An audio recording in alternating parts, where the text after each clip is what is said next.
Hello friends, welcome to code one. Friends, jQuery के और एक एपिसोड में आपका स्वागत है। बहुत दिनों के बाद जे क्वेरी का एक एपिसोड आ रहा है और आज का जो एपिसोड होगा वो एडवांस जो कोडर्स है, प्रोग्रामर्स है, उनके लिए है। ठीक है। आज का जो प्रोग्राम है, जो प्रोजेक्ट होगा वो थोड़ी डिफरेंट काइंड का होगा। तो ऑलरेडी आप लोगों ने देख ही चुके हैं कि स्क्रॉलिंग करेंगे, लेकिन एडवांस लेवल का स्क्रॉलिंग। तो ये क्या है? ये एक स्पेशल रिक्वायरमेंट है। इसका मतलब क्या हुआ कि कभी कभार ऐसा होता है कि हमारा जो रिक्वायरमेंट होता है वो क्लाइंट की तरफ से आती है। ठीक है।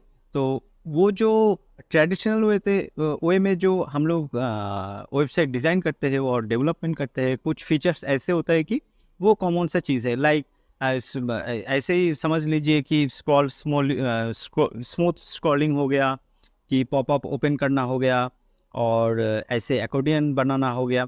तो ये सब आसान सी चीज़ है। ठीक है।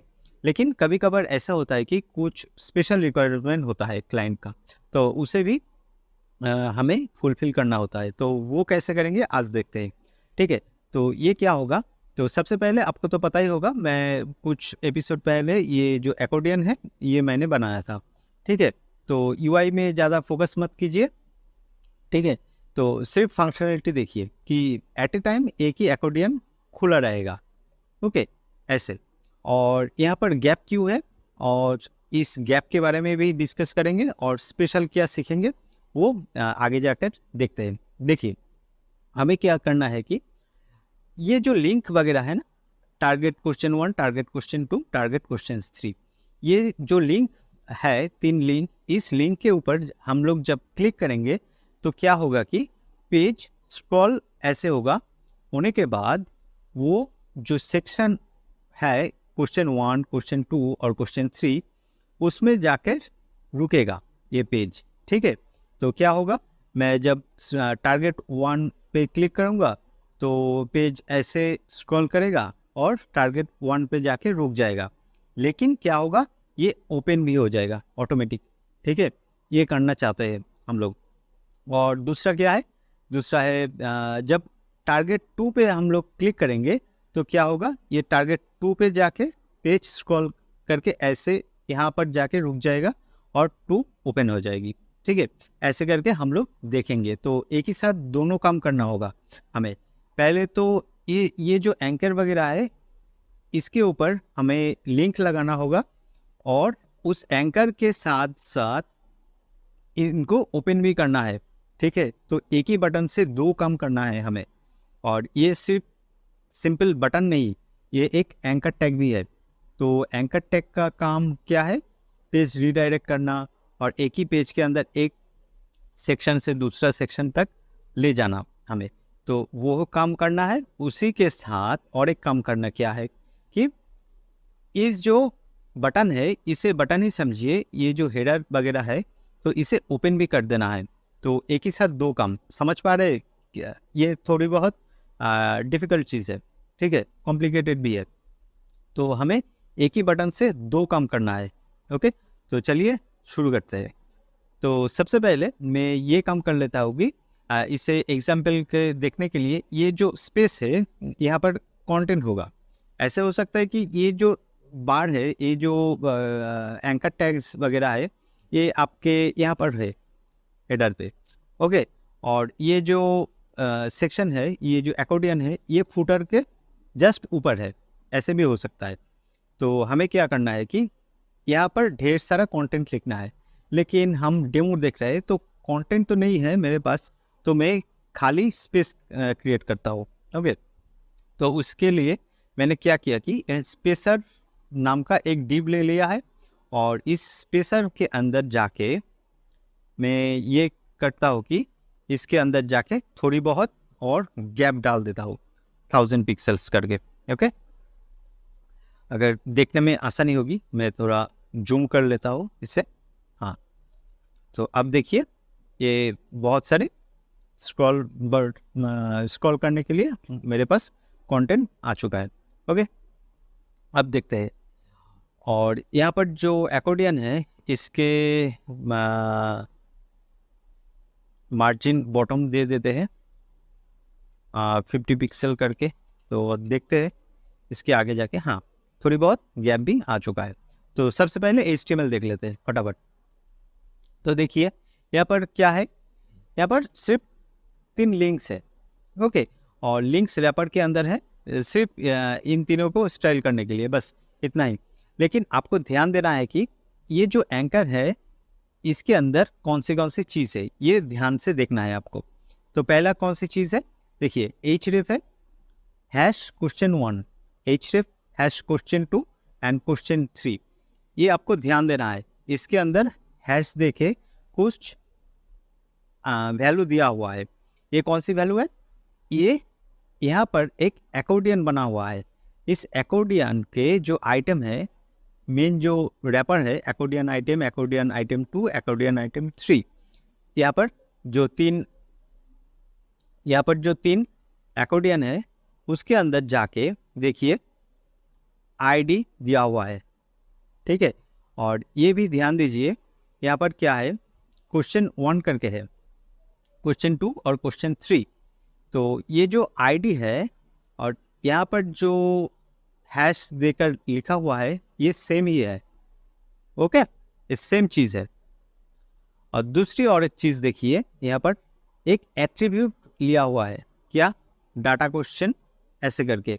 तो ये जो डेटा हाइफन तक जितना भी पार्ट है ये HTML में है, और बाकी जो पार्ट है ये क्वेश्चन वगैरह जो है ये हमने खुद लिखा है, ठीक है, ये यूज़र डिफाइन है।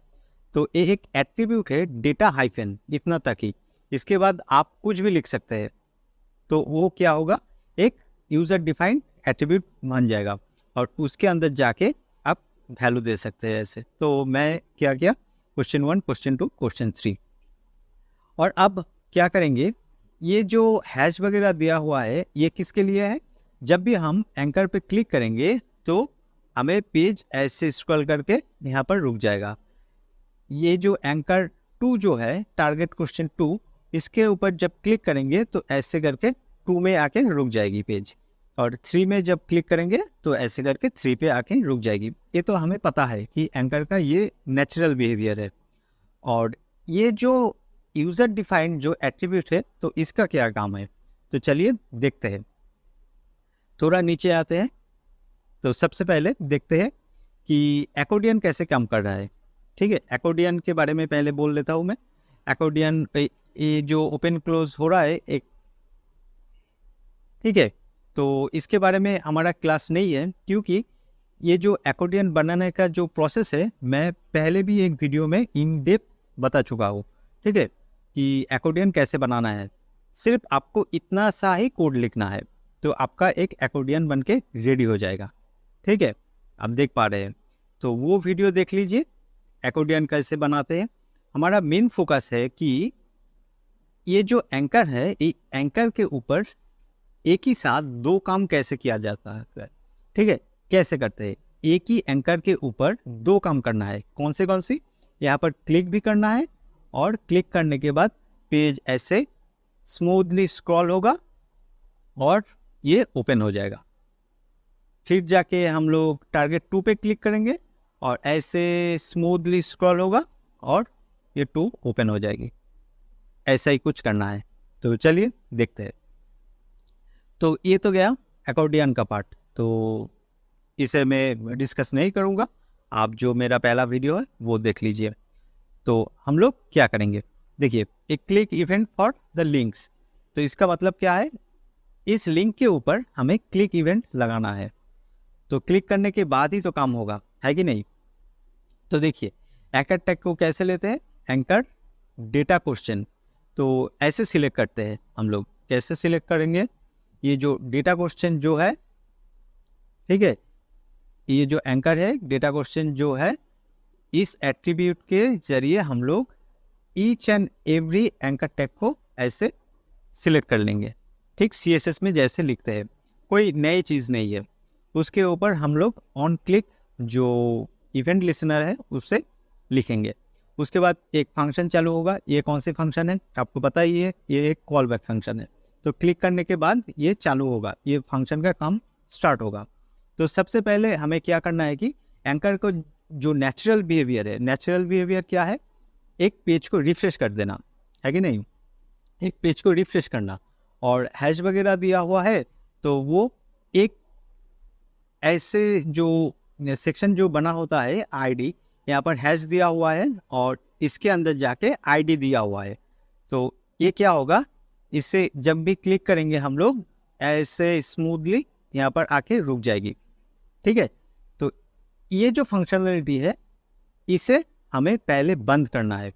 हाँ, हमें इसे अचीव भी करना है, लेकिन जो डिफ़ॉल्ट बिहेवियर है उसे बंद करना है, क्योंकि हमें jQuery और जावास्क्रिप्ट की मदद से ये काम करना है।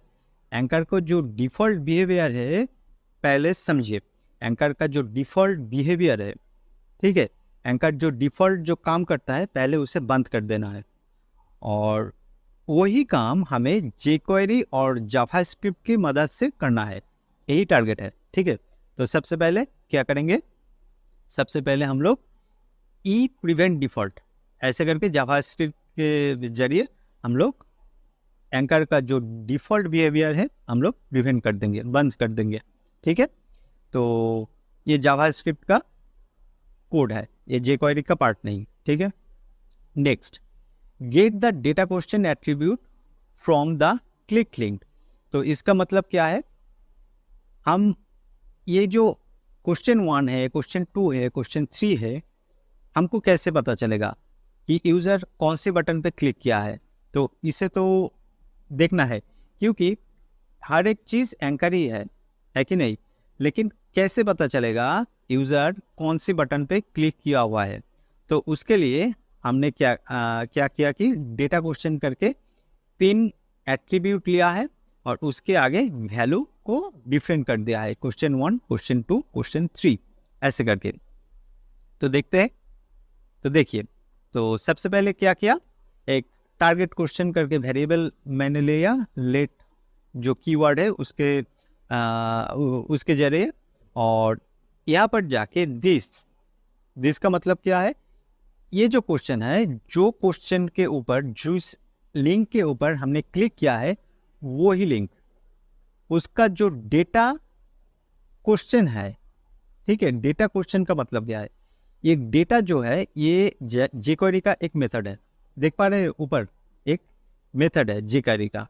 तो डेटा को पकड़ने के लिए, डेटा कौन सी डेटा, ये जो एट्रीब्यूट है, ये जो एट्रीब्यूट है इसको पकड़ने के लिए, तो ये तो डेटा है, कॉमन चीज़ है डेटा, तो इसका एक मेथड है। तो उस मेथड में क्या डालना पड़ता है कि डेटा तो पहले यूज़ करते हैं, उसके आगे जो लिखा हुआ है क्वेश्चन क्वेश्चन क्वेश्चन, इसको हमने सिलेक्ट कर लेना है कि डेटा ये मेथड है, उसके आगे जो क्वेश्चन लिखा हुआ है बस उतना तक ही।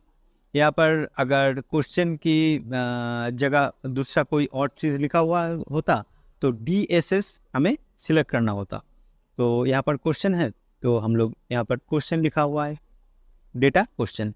तो इसके अंदर क्या है, इसके अंदर जो भी बटन पे हमने क्लिक किया है उस बटन का नाम है, उस बटन का ऑब्जेक्ट है, ठीक है। तो सबसे पहले ये मान के चलिए मैंने टारगेट 3 पे क्लिक किया, तो ये जो टारगेट 3 का जो एंकर है वो हमारे पास आ गया। तो कैसे आया, इस वेरिएबल के अंदर, टारगेट क्वेश्चन के अंदर, ठीक है। तो नेक्स्ट आप क्या करना है, स्क्रॉल करना है, scroll to the specified accordion question. जो भी क्वेश्चन है उस तक हमें पहुंचना है। तो कैसे पहुंचेंगे हम लोग, तो देखिए सबसे पहले जो क्वेश्चन है उसके अंदर एक आईडी है क्वेश्चन 1, दूसरा जो क्वेश्चन है आईडी 2 और आईडी 3, ठीक है। तो ये जो आईडी है, आईडी के अंदर जो वैल्यू दिया हुआ है और यहाँ पर जो वैल्यू दिया हुआ है वो सेम है, आपको ये ध्यान रखना है। क्वेश्चन 1 क्वेश्चन 2, यहाँ पर आईडी क्वेश्चन 2, यहाँ पर जितना भी डेटा क्वेश्चन है उसके आगे जो वैल्यू दिया हुआ है सेम वैल्यू हमें आईडी में मेंशन करना पड़ेगा। और इस जो आईडी है इस आईडी को हमें सिलेक्ट भी करना है। तो कैसे करेंगे, सिंपल सी चीज़ है, हम लोग ऐसे सिलेक्ट कर लेंगे। एक पहले हैश देंगे क्योंकि आईडी को लिखने के लिए, सिलेक्ट करने के लिए हैश देना पड़ता है, और उसके आगे टारगेट क्वेश्चन। तो ये जो टारगेट क्वेश्चन है तो इसके अंदर हमारे पास क्या है, ये वाला चीज़ है। तो इसके आगे हम लोगों ने हैश लगा दिया। तो हैश लगाने से क्या हुआ कि ये वाला जो फील्ड है ये सिलेक्ट हो गया। तो यहाँ पर क्या हुआ, टारगेट एलिमेंट। इस टारगेट एलिमेंट का मतलब है क्या, टारगेट एलिमेंट का मतलब ये वाला चीज़, ठीक है। और यहाँ पर जो टारगेट क्वेश्चन है ये कौन सी चीज़ है, वो इसके बारे में है। तो टारगेट जो क्वेश्चन है वो ये है और टारगेट एलिमेंट ये है। ओके, तो हमने यहाँ पर वही किया। तो वेरिएबल में सेव कर लेना उचित काम होगा, इसलिए कि हमें कोड बार बार एक ही चीज़ जब सिलेक्ट करना है, एक ही चीज़ का मतलब है ढेर सारा चीज़, एक ही तरह का ढेर सारा चीज़ जब सिलेक्ट करना होता है तो हम उस जो ऑब्जेक्ट है उसे और जो एलिमेंट है उसे हम लोग एक वेरिएबल में सेव कर लेते हैं, ठीक है। ये थोड़ी बहुत बोल सकते हैं कि ऑप्टिमाइज्ड कोड है, ठीक है। ये कोड ऑप्टिमाइज का मतलब थोड़ा फास्ट रन होगा। ओके, इसे कैशे भी बोल सकते हैं। हम लोग कैश कर लेते हैं वेरिएबल में। उसके बाद हम लोग क्या करेंगे, टारगेट एलिमेंट डॉट लेंथ। इसका मतलब है अगर ऐसा कोई एलिमेंट है तो हम लोग चेक कर रहे हैं, ऐसा कोई अगर एलिमेंट है तो हमें क्या करना है, ऐसा चेक कर लेना है। डॉट लेंथ का मतलब ऐसा कोई एलिमेंट अगर है तो क्या करना है, HTML और बॉडी को भी सिलेक्ट कर लेना है, क्योंकि ये जो स्क्रॉलिंग का जो पार्ट है ना, ये स्क्रॉलिंग का पार्ट है, ये हमेशा बॉडी और HTML इसके ऊपर ही लगता है। ये HTML और बॉडी इन दोनों के ऊपर लगाना पड़ता है स्क्रॉलिंग। ओके, एनिमेट करके एक मेथड है jQuery का मेथड, उसके अंदर जाके हम लोग एक ऑब्जेक्ट पास कर रहे हैं स्क्रॉल टॉप, ठीक है, एक एट्रीब्यूट है एनिमेट का। तो इसके आगे जाके हम लोग क्या करेंगे, जो टारगेट एलिमेंट जो है उसके ऊपर जाके हम लोग ऑफसेट डॉट टॉप लिखेंगे। तो इसका मतलब क्या होगा कि हम जब टारगेट क्वेश्चन 1 के ऊपर क्लिक करेंगे तो ये पेज स्क्रॉल होके ऐसे आएगा और ये इसका जो टॉप पार्ट है वो यहाँ चला जाएगा। लेकिन हमारे पास यहाँ पर डेटा है तो हम स्पेस क्रिएट कर रहे हैं, तो इतना तक ही आ रहा है, ठीक है। यहाँ पर आप मान के चलिए यहाँ पर ढेर सारा कंटेंट है, अदर कंटेंट, तो इसका टॉप यहाँ पर आ जाएगा। तो नेक्स्ट क्या है, नेक्स्ट है यहाँ पर देखिए एक वैल्यू दिया हुआ है, ये सिर्फ स्मूथ स्क्रॉलिंग के लिए, स्मूथली मूव कर रहा है वो देखने के लिए, नथिंग एल्स। और नेक्स्ट क्या है, find the corresponding accordion item to trigger a click event. हाँ, और दूसरा काम, तो पहला काम क्या हो गया, हमने इस लिंक के ऊपर क्लिक किए और ये सिंपली ऐसे मूव होके ऐसा हो गया, ठीक है, यहाँ पर आ गया। लेकिन आने से तो काम नहीं होगा, इसको ओपन भी तो करना है। तो ओपन करने के लिए हम लोग क्या लिखेंगे, सिंपल एक चीज़, जो टारगेट जो क्वेश्चन है, टारगेट क्वेश्चन के अंदर आगे जाके हम लोग हैश लगाया। क्यों हैश लगाया, क्योंकि हमें इसको सिलेक्ट जो करना है इस आइटम को, ठीक है। तो इस आइटम को सिलेक्ट कर लेना है। तो उसके लिए हमने क्या किया कि हैश लगा के जो टारगेट क्वेश्चन है उसे हम लोगों ने ले लिया और उसके आगे एक्कॉर्डियन हेडर, देख पा रहे, एक्कॉर्डियन हेडर जो है इसको हमें टारगेट करना है, ये जो हेडर है, ठीक है। इसके अंदर का जो हेडर है इसके ऊपर जाके हम लोगों ने क्या किया, क्लिक, ठीक है, एक क्लिक जो हमारे पास जो मेथड है इवेंट लिसनर है उसे हम लोगों ने वहाँ पर जाके ट्रिगर कर दिया। तो क्यों ट्रिगर करना होता है, क्योंकि हम लोग अगर ट्रिगर नहीं करेंगे तो वो ओपन कैसे होगा, है कि नहीं। तो इसे ओपन भी तो करना है। तो बेसिकली फंक्शनलिटी ये है कि हमें इंडिविजुअली काम करना है। तो पहले एक्कॉर्डियन जो जैसे काम करता है वो वैसे ही काम करेगा, कोई परेशानी नहीं। ये जिस तरह काम करता है एक्कॉर्डियन वो उसी तरह ही काम करेगा। लेकिन एक्स्ट्रा फीचर क्या हुआ, जो कॉम्प्लिकेटेड जो पार्ट है वो ये पार्ट है कि हमें यहाँ पर क्लिक करना है और यहाँ पर जाके ये ओपन हो जाएगा। अगर हम देखिए ये पहला वाला क्वेश्चन ओपन हुआ है, ठीक है। अब जब भी हम लोगों ने टारगेट क्वेश्चन 2 पे क्लिक करेंगे तो देखिए टारगेट क्वेश्चन ऊपर आ गया। और नेक्स्ट हम लोगों ने जब टारगेट क्वेश्चन 3 पे क्लिक किया तो देखिए टारगेट 3 ओपन हुआ है और ऑटोमेटिकली दूसरा जो चीज़ है वो ऑफ हो चुका है। बस इतना ही है, लेकिन ये मान के चलिए ये एक कॉम्प्लिकेटेड पार्ट है और ये कन्वेंशनल नहीं है, ट्रेडिशनल सिस्टम में ये नहीं है।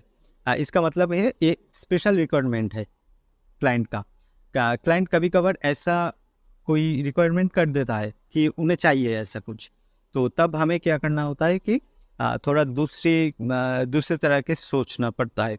तो उसके आगे जाके हम लोग नई नई चीज़ सीखते हैं। ठीक है, क्लाइंट का जो रिक्वायरमेंट होता है कभी कभार हमें बहुत ही काम देता है। रियल लाइफ में हम लोग कई नई चीज़ सीख सकते हैं उस रिक्वायरमेंट के जरिए। ओके, तो ये आपको समझ में आ गया होगा। तो देखिए एकोडियन तो ठीक ठाक ही काम कर रहा है और आपका कोई स्पेशल कोई इच्छा वगैरह है कि हम लोग थोड़ी बहुत स्टाइल करेंगे, वो आप कर सकते हैं, वो उससे कोई इफ़ेक्ट नहीं होगा इस कोड में। तो आप ऐसे करके एक जगह का चीज़ दूसरे जगह पे आप टारगेट कर सकते हैं। तो ये कब यूज़ होता है? जब आपके पास ढेर सारा कोड होता है, ठीक है, सॉरी ढेर सारा कंटेंट होता है, तब ये काम में आता है। ब्लॉग, बड़े बड़े जो ब्लॉग होते हैं उसके अंदर जाके आपका ऊपर में जाके एक देख पाएंगे कि टेबल ऑफ कंटेंट्स रहता है। तो उस टेबल ऑफ कंटेंट्स में मुझे जानना है कि टारगेट क्वेश्चन 3 में क्या है और ये 3 कहाँ है, ये फूटर के अंदर है। तो यहाँ पर जाके स्क्रॉल करके इतना दूर नीचे जाना थोड़ी यूआई और थोड़ी यूएक्स, इसका मतलब यूज़र एक्सपीरियंस के लिए खराब है। तो उसके लिए हम लोग क्या करते हैं कि ऐसा कुछ फंक्शनलिटी बनाते हैं। ओके, ऐसा कुछ फंक्शनलिटी क्रिएट करते हैं। तो देखिए ये क्वेश्चन 3 एक्टिवेट हो गया। ओके, तो हम लोगों ने क्या किया कि हम लोग ये भी कर सकते हैं कि टारगेट क्वेश्चन 3 पे क्लिक किए तो यहाँ पर जाके ये रुक गया, ऐसे ऐसे हुआ। लेकिन और एक स्टेप आगे जाना चाहते थे हम। क्या वो क्या है कि टारगेट क्वेश्चन 3 पे तो आ तो चुका है, लेकिन हम लोगों ने ये चाहा कि ये ओपन भी हो जाए ऑटोमेटिक। ठीक है, तो यूज़र एक्सपीरियंस को एक लेवल ऊपर लेके जाएंगे हम लोग हमेशा, यही हमारा टारगेट होना चाहिए। ठीक है, तो ये तो बंद हुआ है पहले से। तो हम चाहते हैं कि टारगेट क्वेश्चन 2 पे क्लिक करें और यहाँ पर जाके ये रुक जाए और 2 ओपन भी हो जाए ऑटोमेटिक। तो उससे अचीव करने के लिए हम लोगों ने ऐसा कुछ काम किया। ठीक है, तो मैं मान के चलता हूँ ये थोड़ी बहुत कॉम्प्लिकेटेड चीज़ था। तो आप अगर रियली समझना चाहते हैं, सीखना चाहते हैं, तो इस वीडियो को बार बार देखिए, खुद से कोड कीजिए। और मेरा जो पहला वाला जो कोड था एकोडियन का, वो वीडियो में मैंने सब कुछ बहुत ही डिटेल में समझाया है। तो एकोडियन बनाना भी सीख जाएंगे आप। ये कुछ कॉम्प्लिकेटेड चीज़ नहीं है अगर आपका बेसिक क्लियर है तो। अगर बेसिक क्लियर नहीं है तो ये आप एक भी लाइन को समझ नहीं पाएंगे। मान के चलिए एक भी लाइन आपके पल्ले नहीं पड़ने वाला। ठीक है, सिर्फ आपको बेसिक पे ध्यान देना है, कैसे काम होता है। ओके, गूगल से कोड आप कॉपी पेस्ट तो कर सकते हैं, लेकिन उसे समझना भी तो है। दूसरा का कोड, दूसरे लोगों की कोड कॉपी करना नहीं होता प्रैक्टिकल एग्जाम्पल में। ठीक है, प्रैक्टिकल एग्जाम्पल का मतलब है अब जब बड़ा बड़ा वेबसाइट बनाएंगे, एप्लीकेशन बनाएंगे, तो कॉपी नहीं करना होता है। ठीक है, तो खुद का कोड लिखना होता है। तो आप खुद लिखिए कोड, तब जाके सीखेंगे। ठीक है, इसके लिए वक्त लगता है, तो वक्त तो लगेगा ही अच्छे काम के लिए। तो आज का वीडियो इतना तक ही था। मिलते हैं अगले वीडियो में दूसरे कोई नए फंक्शन के लिए। वेट कीजिए और मेरा जो पिछले वाला जो वीडियो है वो देखते रहिए। और अगर चैनल को सब्सक्राइब नहीं किया तो काइंडली सब्सक्राइब कर लीजिए। और वीडियो अच्छा लगा तो एक लाइक भी कर दीजिए और फ्रेंड्स के साथ शेयर भी कर दीजिए। उन लोगों को भी बताइए कि ऐसे भी कंटेंट होता है यूट्यूब में। ओके, तो आज का वीडियो इतने तक ही था। मिलते हैं अगले वीडियो में। टाटा।